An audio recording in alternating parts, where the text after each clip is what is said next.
బట్టతలతో వరి అవుతున్నారా? Don't worry. Keha skin and hair clinic లో మోస్ట్ అడ్వాన్స్డ్ FUE టెక్నాలజీతో మీ బట్టతలకి శాశ్వత పరిష్కారం.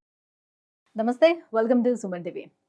మోకాళ్ళ నొప్పులు ఒకప్పుడు 60 సంవత్సరాలకు వచ్చేటువంటి మోకాళ్ళ నొప్పులు ఇప్పుడు 30 ఏళ్లకే మోకాళ్ళ నొప్పులు అనే కంప్లైంట్లు మనం వింటూ ఉన్నాం.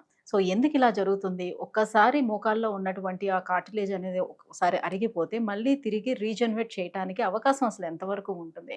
సో దీన్ని సరిచేసుకోవటానికి ఎటువంటి మార్గాలు ఉన్నాయి? దీనికి న్యాచురోపతి ఏ రకంగా పనిచేస్తుంది? సో ఈ విషయాలన్నీ కూడా తెలియజేసేందుకే మనతో పాటు ఉన్నారు డాక్టర్ జ్యోత్స్న పులిపాటి గారు. Hello ma'am. హలో అండి.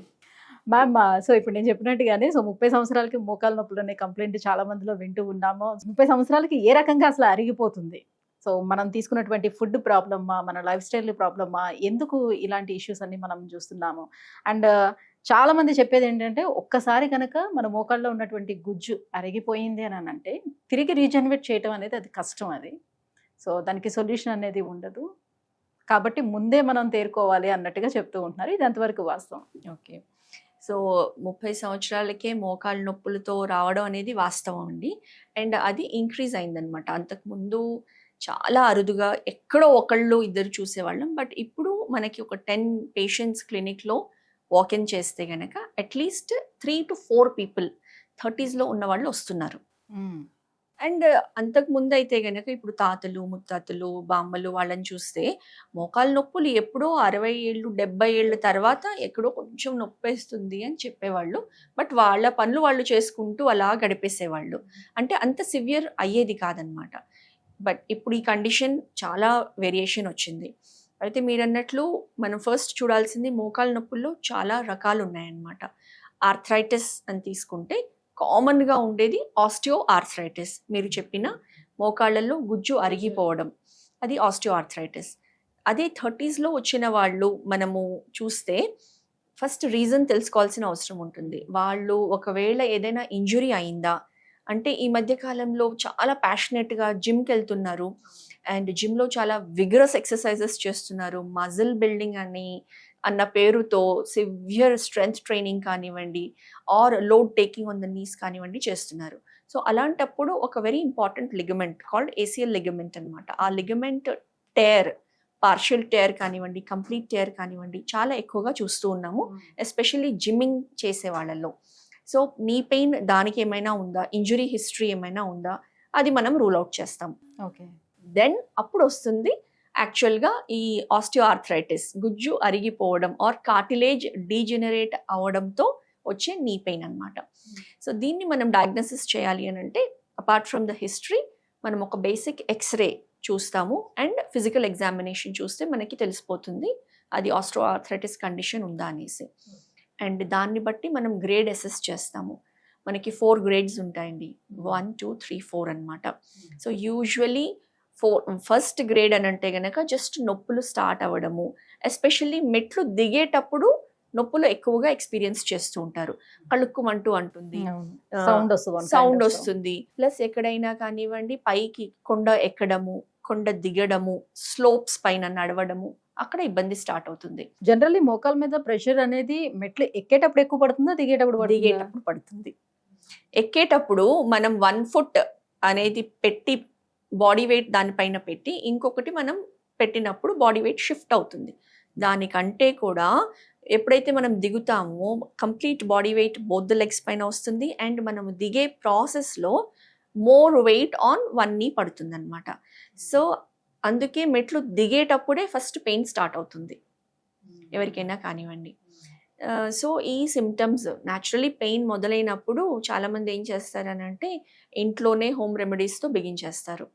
లైక్ కొంచెం బామ్ అప్లై చేసుకోవడము, లేకపోతే కొంచెం నువ్వుల నూనెనో, ఆవ నూనెనో, అమృతాంజనో ఏదో ఒకటి తీసుకొని మసాజ్ చేసుకోవడము, కొంచెం వేడి నీళ్ళ కాపడం పెట్టుకోవడం, దీంతో కొంచెం రిలీఫ్ అనిపిస్తుంది. సో అలా చేసుకుంటూ ఉండి ఎప్పుడైతే సివియర్గా అవుతాయో పెయిన్స్ అప్పుడు మాత్రమే హాస్పిటల్కి వస్తారు. సో మనం యాజ్ ఎ డాక్టర్ ఫస్ట్ మేము ఇది అసెస్ చేస్తాము. అసెస్ చేసిన తర్వాత ఈ గ్రేడ్ 4 అనేది ఆల్మోస్ట్ మన నీ జాయింట్ ఏదైతే ఉంటుందో అందులో 3 bones ఇన్వాల్వ్ అయి ఉంటాయి. పైన ఉన్నది మన థై బోన్, కింద ఉన్నవి 2 leg bones అనమాట. సో వీటి మధ్యలోనే ఆ కార్టిలేజ్ అనేది ఉంటుంది, ఏదైతే కుషన్ లాగా పనిచేస్తుంది. సో బై ద టైం వాళ్ళు వచ్చేటప్పటికి ఆ కార్టిలేజ్ కంప్లీట్గా అరిగిపోయి ఒక బోన్ పైన ఇంకొక బోన్ రాసుకుపోయి ఆల్మోస్ట్ క్లోజ్ వచ్చినప్పుడే ఈ కళ్ళుకు అనడం, క్రెప్టేషన్స్ అంటాం అనమాట, అలా వినిపించడం, ప్లస్ సివియర్ పెయిన్ ఉండడం అనేది జరుగుతుంది. వాపు ఉంటుంది, ఒక్కొక్కళ్ళ నీ అయితే కనుక బాగా స్వెల్లింగ్లోకి వచ్చేస్తుంది అనమాట. అంటే అదొక bodies process to take care of the inflammation అనుకోండి, ఆ స్వెల్లింగ్ అనేది. సో ఈ స్టేజ్లో వచ్చినప్పుడు 4th గ్రేడ్ తప్ప, అండ్ అప్పుడప్పుడు అప్ టు 4th గ్రేడ్, మనము 2nd, 3rd గ్రేడ్ వరకు కూడా మనము ట్రీట్ చేయడానికి అద్భుతంగా న్యాచురోపతిలో నాన్ సర్జికల్ పెయిన్ మేనేజ్మెంట్ పరంగా ఒక స్పెషల్ థెరపీ ప్రోలోజోన్ థెరపీ అనేది మనం చేస్తామండి.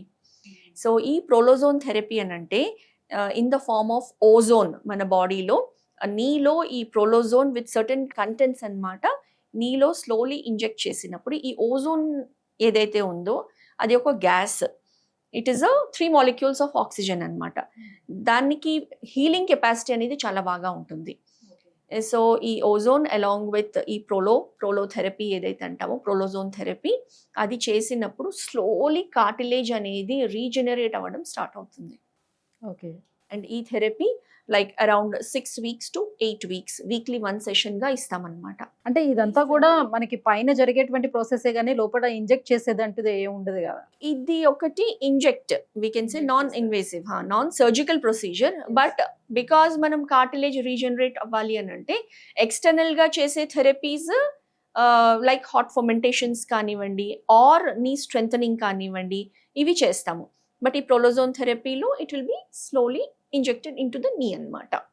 And it is done with completely trained certified doctors మాత్రమే చేస్తాము. అంటే ఈ మధ్యకాలంలో వస్తున్నాయి, ఇప్పుడు అందరికీ వచ్చే డౌట్, ఇప్పుడు నాకు వెంటనే వచ్చింది కదా. సో పెయిన్ మేనేజ్మెంట్ లో ఇప్పుడు రీగ్రోత్ ఫ్యాక్టర్స్ మన బ్లడ్ నుంచి తీసుకొని అవును, ఎలా అయితే ఇంజెక్ట్ చేస్తున్నారో అవును, అలా ఉంటుందా? అది వచ్చేసి గ్రోత్ ఫ్యాక్టర్స్ ఇంజెక్ట్ చేయడం పిఆర్పి థెరపీ అంటాం, ప్లేట్లెట్ రిచ్ ప్లాస్మా. ఇందులో అయితే కనుక మన ఓన్ బ్లడ్ డ్రా చేసి దాన్ని సెంట్రిఫ్యూజ్ చేసి గ్రోత్ ఫ్యాక్టర్స్ ఎక్స్ట్రాక్ట్ చేసి ఇంజెక్ట్ చేయడం, అది 1 type ఆఫ్ థెరపీ. అండ్ ఇందులో వచ్చేసి ఇది కూడా మనము బేసిక్గా ఇంజెక్ట్ చేస్తాం, కాకపోతే it is done with ozone అనమాట. ఓజోన్ దానికి ఓజోన్ కెపాసిటీ టు హీల్ కానివ్వండి, టు రెడ్యూస్ ద ఇన్ఫ్లమేషన్ కానివ్వండి, ఇట్ ఈస్ వెరీ హై అనమాట. దాంతో ఎక్సలెంట్ రిజల్ట్స్ పేషెంట్స్లో చూస్తున్నామండి. ఓకే. దీనికి కూడా డిపెండ్ ఆన్ పేషెంట్ ఉంటుందా? ఇన్ని సెషన్స్ వరకు ఇది క్లియర్ అవుతుంది, సో ఇక్కడ వరకు వాళ్ళు సేఫ్ గా ఉంటారు, ఎట్లా? అవునండి, ఇది పేషెంట్ పైన అంటే పేషెంట్ ఇందాక అన్నట్లు పేషెంట్ ఓవర్ వెయిట్ ఉన్నారు, ప్లస్ ఆల్రెడీ ఏ స్టేజ్ ఏ గ్రేడ్లో ఉన్నారు, అది మనం అసెస్ చేసిన తర్వాత ఈ treatment usually weekly 1 session 6 sessions to 8 sessions procedure కింద ఇస్తాము.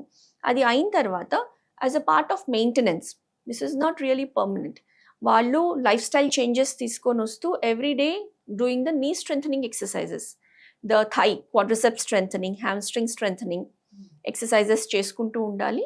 అండ్ అవసరం అయితే or as a maintenance thing once in 6 months to once in year 1 session కి మెయింటైన్ చేసుకుంటూ వస్తే సర్జరీ అనేది అవాయిడ్ చేయగలుగుతారు. సో ఎన్ని ఇయర్స్ వరకు సర్జరీని అవాయిడ్ చేసుకోవడానికి ఛాన్స్ ఉంటుంది ఈ ట్రీట్మెంట్ తీసుకోవటం వల్ల? ఇది ఎన్ని ఇయర్స్, యాజ్ లాంగ్ యాజ్ బాడీని మెయింటైన్ చేయగలిగినంత వరకు అవాయిడ్ చేసుకోవచ్చు. కాకపోతే వాళ్ళు ఏ గ్రేడ్లో మన దగ్గరికి వచ్చారు అన్నది important. Thank you ma'am, thank you so much. So న్యాచురోపతిలోని నీ పెయిన్స్కి ఓజోన్ థెరపీ అనేది ఏ రకంగా పనిచేస్తుంది, ఎలా ఉంటుంది ట్రీట్మెంట్ ప్రొసీజర్ అని తెలియజేసినందుకు థ్యాంక్ యూ. థ్యాంక్ యూ అండి.